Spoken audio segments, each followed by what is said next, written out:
Hey all, Alex here at your home of the Music Deep Dive, and it is time for part 10 of the Record Collection Tour series. Again, thanks so much for everybody who has been watching this, participating, following along, leaving comments and stuff. It's really cool to read what people's, thoughts are on some of the records that I mention, especially because it educates me. I'm not always the most up to snuff on these records. Sometimes it's just because I've never heard them. And it's funny because we actually get to start with an example of that today. Art Garfunkel. I only have one solo album of Art Garfunkel's, Breakaway, which is probably his most famous. And I say that I've never heard this album, but of course, like probably most people, I have never heard an Art Garfunkel solo album. I am very well aware of Paul Simon's solo career, and when we get to the S's at some point in the distant future, we'll be talking about Paul Simon's solo records a fair bit more, at least. But Art, I've never investigated. I never really saw the point. I know what we're gonna get. I know the type of soft pop that this is going to be. And I do intend to explore it because, as we'll find out, I love Simon and Garfunkel a lot. So it makes sense that I would really enjoy the Simon and Garfunkel solo records, or at least have the curiosity to explore them. But I don't have high hopes for Artie Boy. Just it kind of is what it is. But nevertheless, phenomenal singer though. Phenomenal singer. Errol Garner. I have to kind of do a check on this, but I believe that this is the oldest legitimate record that I have in my collection. I believe this is from 54. It's either 53 or 54, I'm pretty sure. Errol Garner's self-titled.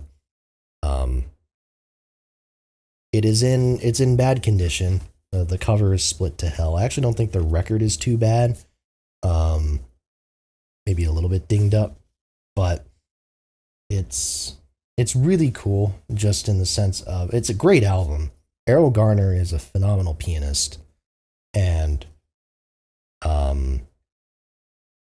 it's one of those things where sometimes when I buy a record, I don't buy it with the active intention of listening to it.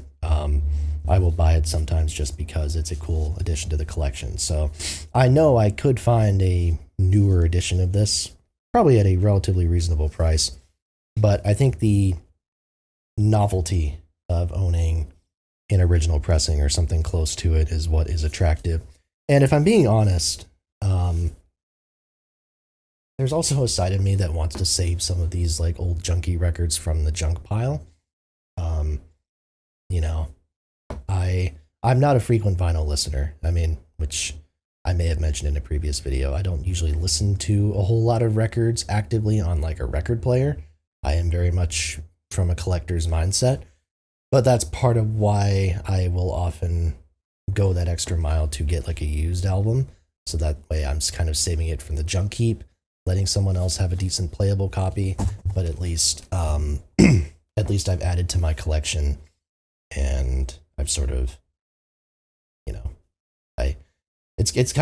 it's not the most aesthetically pleasing thing in the world to have a bunch of albums that have like the spines ripped and stuff like that, and that's obviously not all it is, but it is kind of cool to have that, to kind of give some of these old sad records a home on some level. So, anyways, Serenade in Blue. The previous one was on Columbia. This one's on Clarion. This is. I need to even check the track listing. I'm pretty sure this is from. It's from the '60s, I believe.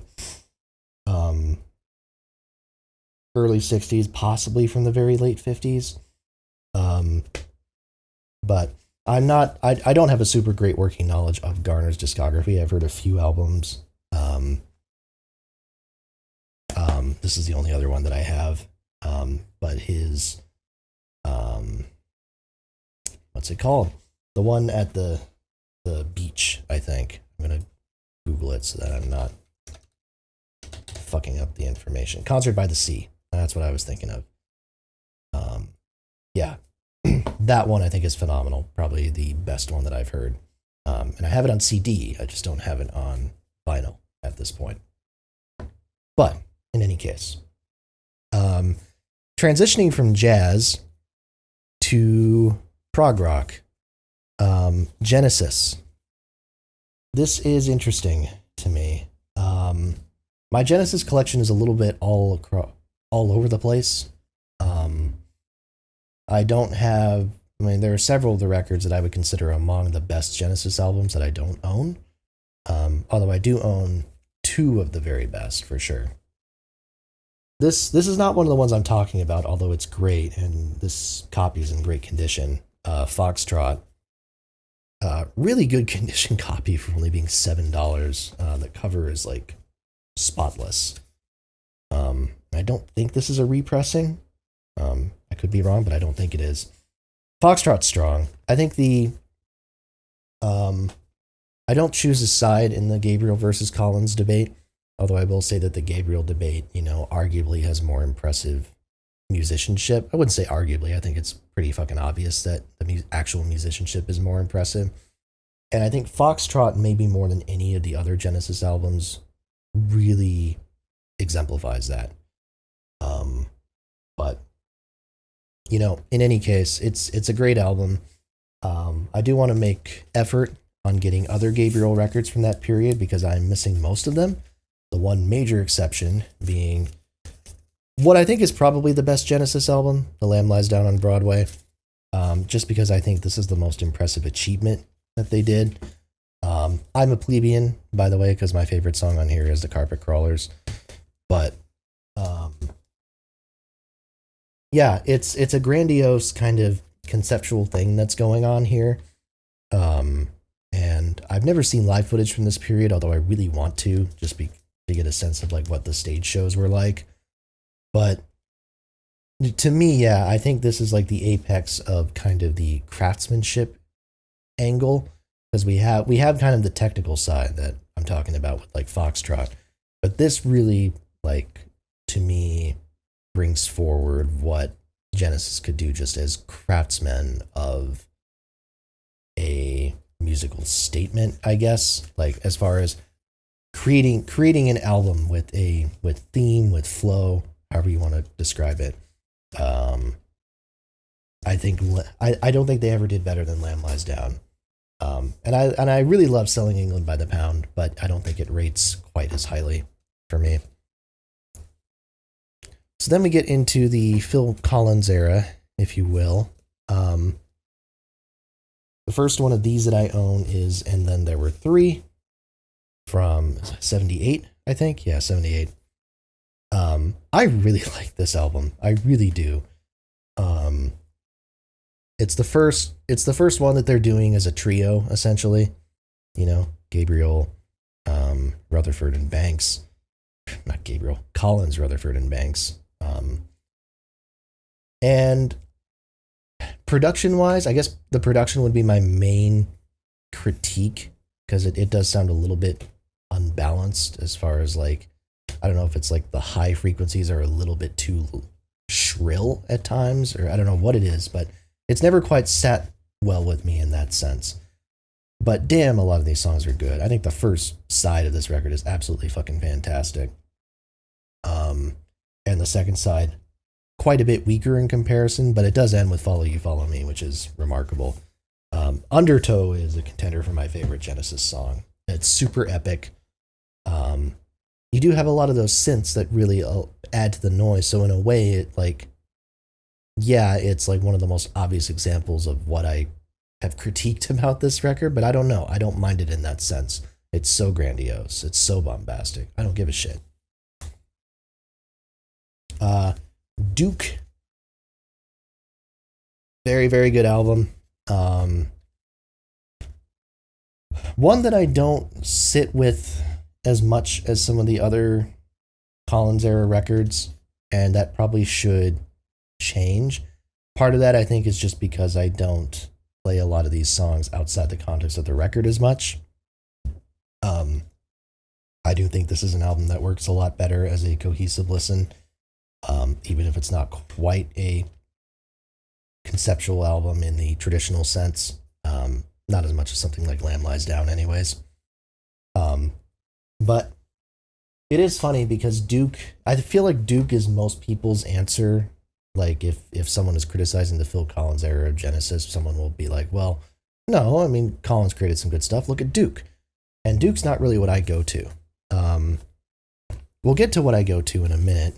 First off, 3 Sides Live. I got this as part of another collection. I've never actually heard this.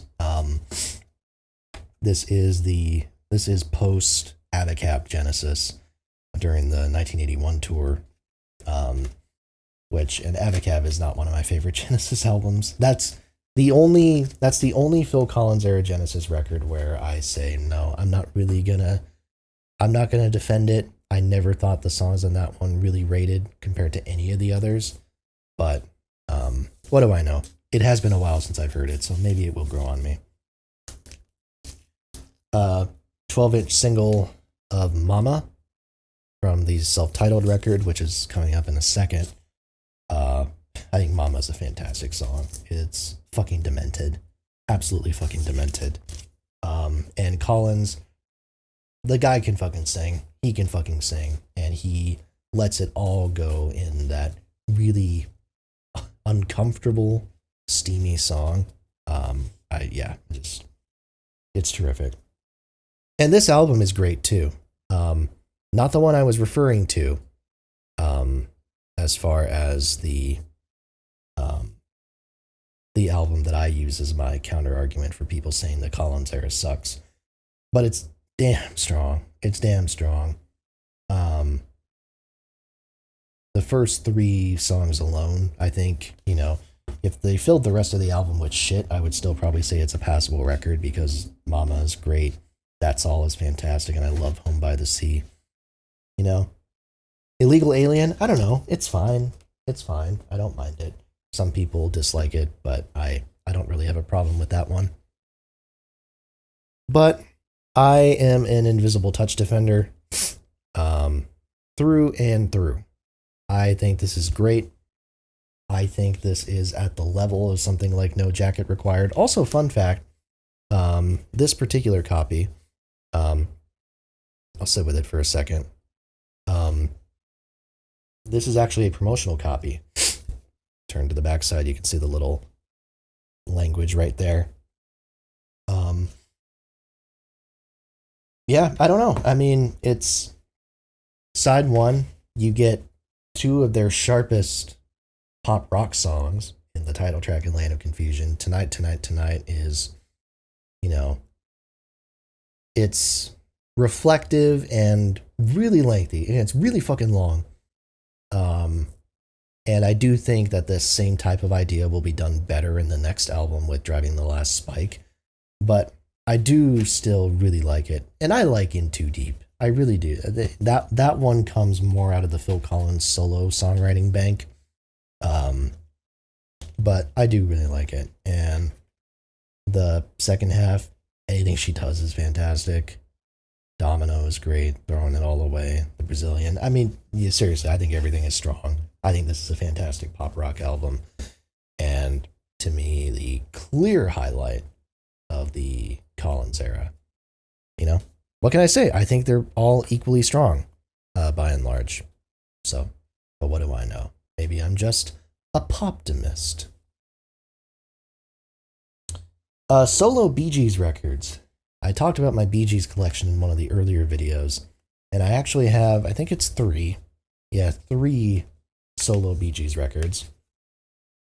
I'm complete on Barry Gibb. Peep the Best Buy sticker there. That's funny.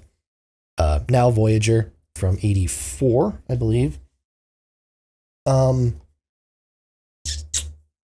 Barry's solo career is not bad. I don't like this album very much. I don't remember liking it very much. But it's a lot of just kind of standard 80s pop rock, the type of thing you could hear like Kenny Loggins doing. Um, and the songwriting is just not very sharp. The 80s Bee Gees, like in the early to mid 80s, the Bee Gees were kind of disbanded, not formally, but Barry and Robin were doing solo projects. Morris was doing some songwriting stuff. So Barry's output was that, which was not terrible, but not something I would ever really listen to again. And then this is cool just because I actually got this at a much reduced price, as you can tell by the 50% off sticker. But his 2016 record, In the Now, which I actually think is pretty good. It's sort of country flavored at times, which is cool. I think Barry Gibb has aged. He's aged well in a lot of ways. I don't think vocally he has. Like, you listen to him doing Bee Gees covers now, or really any time in the last 20 years, and it's 30 years, really. It's kind of embarrassing. His falsetto has just lost any sense of power. I mean, he really sounds like a feeble Mickey Mouse at this point. But when he's kind of staying out of that and using his natural voice, I mean, he's aged gracefully, and he makes a lot of good decisions as far as like his the songs he's bringing out. I'm pretty sure his son helped with this record a little bit. It's possible I'm getting that mixed up with Robin Gibb, because I know Robin's son helped him with some of his later solo stuff. But In the Now is quite nice. And I thought the Greenfields collaboration, I don't have that on vinyl, but the one where it's re-recordings of Bee Gees songs with popular country artists, I thought that was pretty good. Robin Gibb, this is Secret Agent from 1984. 1984. This is a promotional copy. So you have very explicit language to that effect here, and on the backside as well. What to say about this album, except that it's awful? Boy, Barry Gibb, solo career, it doesn't move the meter that much, but it's fine. Morris Gibb doesn't really have a solo career to speak of. There's an unrecorded solo album, or unreleased solo album from the pretty sure it's from the early 70s. But beyond that, he never really did any actual recording. But Robin Gibb, man, oh God. I don't have anything nice to say about his solo career, because it, apart from his last record, 50 St. Catherine's Drive, which is not anything that's especially good, but there's sort of sympathy points that it gains for being his last project. Aside from that, oh God, it's a train wreck. And this record to me is like the most obvious example of that. It's listen to the song Robot. Listen to the song Robot, and you're gonna get an idea of how bad this is. And the fact that it's certainly his cringiest album. I guess I don't know if it's his worst. 2003's Magnet might have it beat. Which, if you want entertainment, listen to the song No Doubt from that record, and you will have no doubt that that is one of the worst things you've ever laid your ears to. Seriously, an awful solo career. I have nothing good to say about it. Nothing good to say about it. This is I'm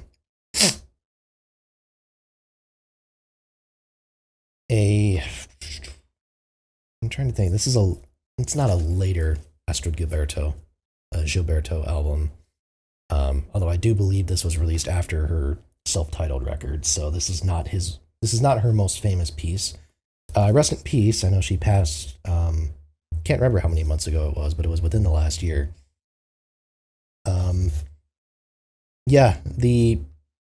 Bossa Nova in general is a genre. I can't speak very eloquently about it. I've heard a few records in this, so Joao Gilberto,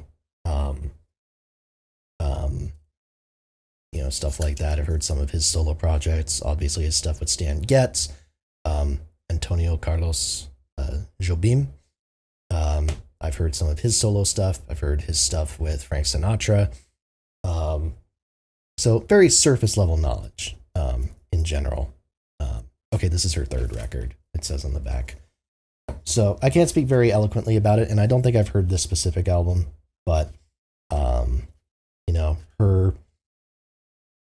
her very, how would you call it? I mean, it's a very sort of like matter-of-fact delivery. It's not especially sensual, but it helps create the atmosphere. It is very relaxed and very peaceful, I suppose.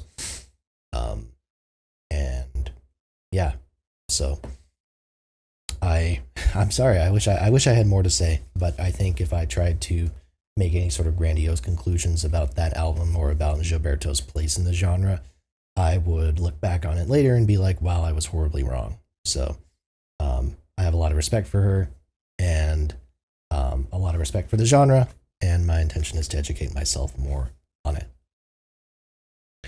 Now here's an album that I adore. David Gilmour's On an Island from 2006. Actually be able to show you the gatefold on this one. Very pretty stuff. Gilmour, this is the only record of his that I have on vinyl.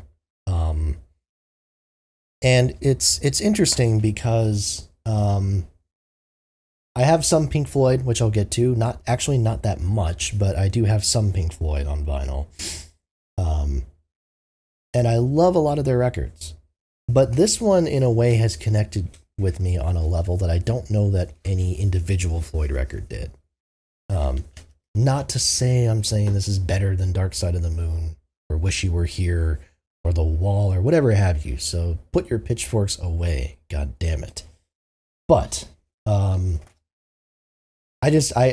had so many of these songs on repeat at some point or another, especially in my college days when I would stay up really late. I mean, these were great late night listens. To me, this is a natural progression from what Gilmour was doing on The Division Bell in that era. And in some ways, I almost consider this, especially given that Richard Wright is on this record, I almost consider this kind of the epilogue to The Division Bell that people wanted The Endless River to be. I think these are... The atmosphere is the key here, but I do think these songs are strong. Title track, The Blue, This Heaven, Then I Close My Eyes, which features Robert Wyatt on it, which is cool. A Pocket Full of Stones is really kind of alternates between epic sections, grandiose ones, and peacefulness. Just there is a lot of peace. You feel like Gilmour is in a very stable state, which is perhaps more than can be said for his bandmate. But we won't go there today. Okay, this record I have not heard before. I actually got this for a friend of mine from out of state, and it turns out on Record Store Day, because I think there was a concern that it would sell out, but then he ended up getting a copy, so I just kept it. Crispin Hellion Glover, The Big Problem, The Solution equals Let It Be. Crispin Glover's first, pretty sure, yeah, his first album, technically, from 1989. This was a special Record Store Day issue, as I said, from this year. I might have talked about it very briefly in my Record Store Day video, but at the time I didn't think I was going to keep the record, so I probably would not have mentioned it very much. Only 2,000 copies of this in the world. How about that? 1 in 2,000. I have nothing to say about it because I've never heard about it. I've never heard it. I don't know a whole lot about it, except that it is apparently very bizarre. Because Crispin Glover is a very bizarre figure. So I'm going to leave it at that. If you like it, let me know. This may surprise some people. Maybe it will, maybe it won't, I guess. This is the Target Deluxe Edition of Selena Gomez's Rare. Selena Gomez is someone who I've always had a lot of respect for. I mean, my full disclosure is that Selena Gomez was a childhood crush of mine. But even beyond that, I think part of that was because she felt very much like an individual, whether that was like in her TV shows or in her not as much in her music, just kind of in her personality. She seems very genuine and always did, really. And so even when her music was not something that I vibed with, I maintained that level of respect for her on a human level. And I think Rare is where the general public had sort of reevaluated her more. She's always had her fan base, but I think with songs like, Lose You to Love Me being the big one, of course, this very genuinely powerful piece of music. I think this record is what made people want to kind of, reevaluate kind of her station, her place in pop culture, and how much she is like respected just in general, which I think is really great. I remember really liking this album. I wonder if it would grow off of me now, coming back to it. But it's certainly by far the best thing she's done. Although I will say I have not seen the Hulu TV show that she's a part of. I've seen an episode or two, and she seems really funny in that. But I will not make a concrete judgment on best overall thing she's done. But musically, certainly her best album. This was kind of a cool find. I've never been head over heels for Grizzly Bear, and this is not one of my favorite Grizzly Bear records, but I did find this in Milwaukee, I think. Either Milwaukee or Madison. And it's Horn of Plenty. It is it's their debut album, I believe. And it's a record store day exclusive pressing, or like reissue, which caught my eye. I think they would do better on their later records, and it's been so fucking long since I've listened to Grizzly Bear that I honestly think I would like them more if I tried them now. I think it was several years ago when I actually like explored their catalog.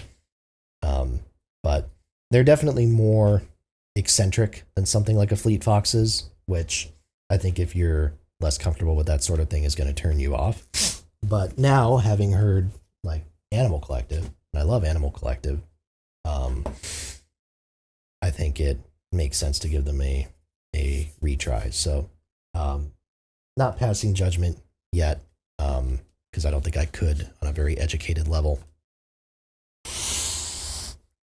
Another Barnes & Noble 50% off record. Josh Groban, self-titled.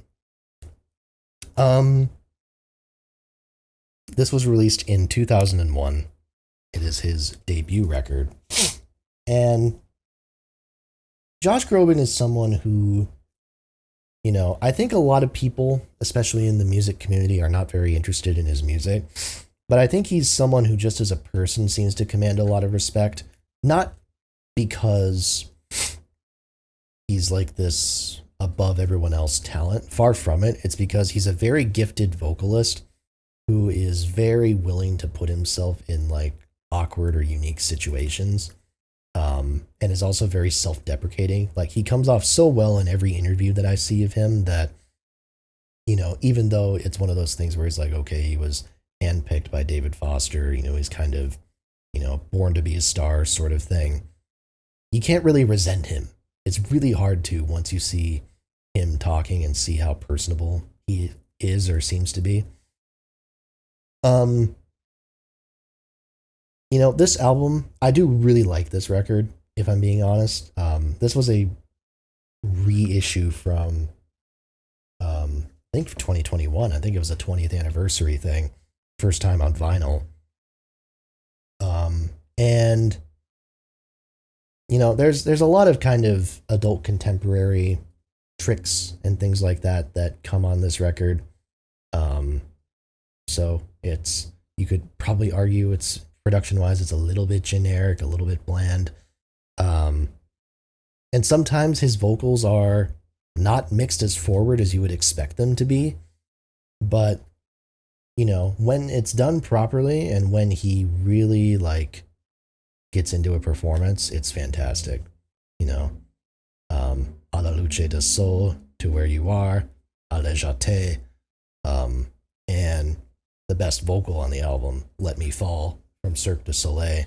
Really fucking hard song to sing, but he nails it.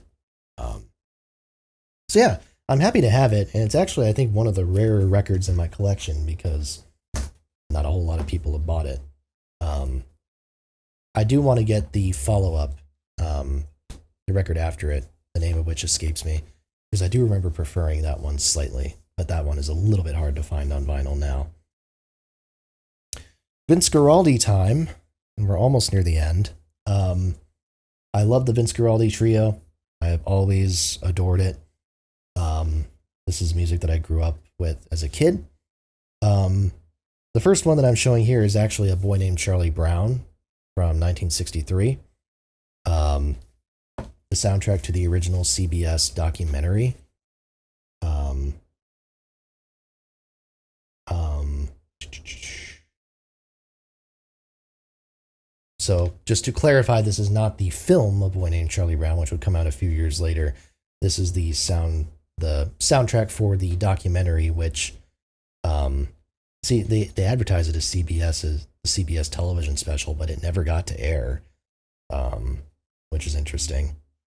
But it's classic music. You know, not as evergreen as what we're gonna get to, but a lot of the general themes, like Charlie Brown's theme, the baseball theme, or whatever, are stuff where if you've seen any number of the old Peanuts specials, and I'm a Peanuts geek, it's something where I've even thought about starting another YouTube channel just to talk about Peanuts specials.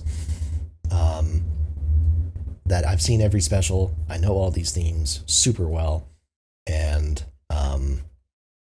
yeah, I think it's really lovely, and it's fantastic music. Vince Guaraldi was such a great pianist, and his like honestly like could be in contention for my favorite West Coast jazz artist, more so than like a Dave Brubeck.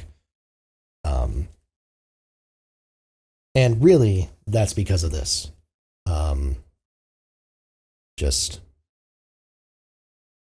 is a Charlie Brown Christmas Baby's first jazz album? Yes, it is, for damn good reason. For damn good reason. The piano licks on this album are so fucking good. The melodies that he's able to get out of the piano, you know, whether it's the more kind of traditional, sparser jazz sounds, or whether it's the clearly bossa nova inspired stuff like Linus and Lucy or Christmas is Coming. Guaraldi really just brings out such vibrancy in these songs, in this playing. One thing that I actually want to get my hands on at some point is the box set that they released a couple years ago for this. Or was it? Maybe it was just last year. I can't remember. Where it has like every single outtake of all of these songs or something ridiculous. And even then, you can hear how the songs evolve over time. Like Christmas is Coming alone goes through like 4 different variations or something crazy. Just there's so much life, there's so much presence in this record, and it's so cool. It's so cool. And it more so than almost any other record, it takes me back to when I was younger, and that's just such a compliment. Such a compliment. I actually have 2 copies of this too, which is fun. This one, as you can kind of see probably, is on green vinyl. This is from the 80s. And then this one, which is actually still sealed, so it won't do much good. This is the Barnes & Noble re-release on silver. Well, the jacket is silver. This is a picture disc record with the picture of, like, you know, that kind of last scene from the special, as you can see right there. There you go. There you go. So I have 2 copies of it, which is cool. And obviously, if I stumble into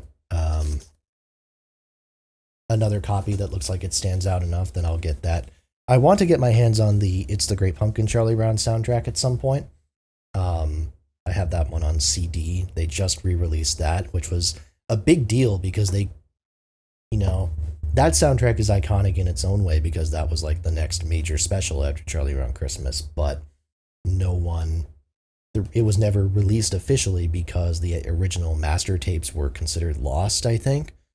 And then either they relocated them or they were able to extract the tracks somehow in a really interesting way, so it got re-released a year or 2 ago on both vinyl and CDs. So still need to get my hands on the vinyl copy of that. And then we end with some other older stuff. This is the Guess Who with American Woman. Now, I've not heard a whole lot of the Guess Who, but I would imagine that this is their best album. Certainly the best out of the ones that I've heard. It does blow its load a little bit early on, just with the, you know, the famous hits. No Time is really good. I guess it's not my favorite of theirs, but American Woman I think is great. And I love No Sugar Tonight and New Mother Nature. I think that song flows so well. Burton Cummings as a vocalist, like, has a great vocal tone to him. Not one of the greatest singers I've ever heard as far as like range and like vocal acrobatics, but the guy just has a really strong presence to him that commands my attention, and I love that. So all the credit to him for uplifting Canada's very own. And then we end with an American classic, Woody Guthrie. This is a Folkways reissue from 60, I think this is from like 64. Its official title is Woody Guthrie Sings Folk Songs with Leadbelly, Cisco Houston, Sonny Terry, and Bess Hawes. And it's a collection of some of his most famous songs. This is from 1962, sorry.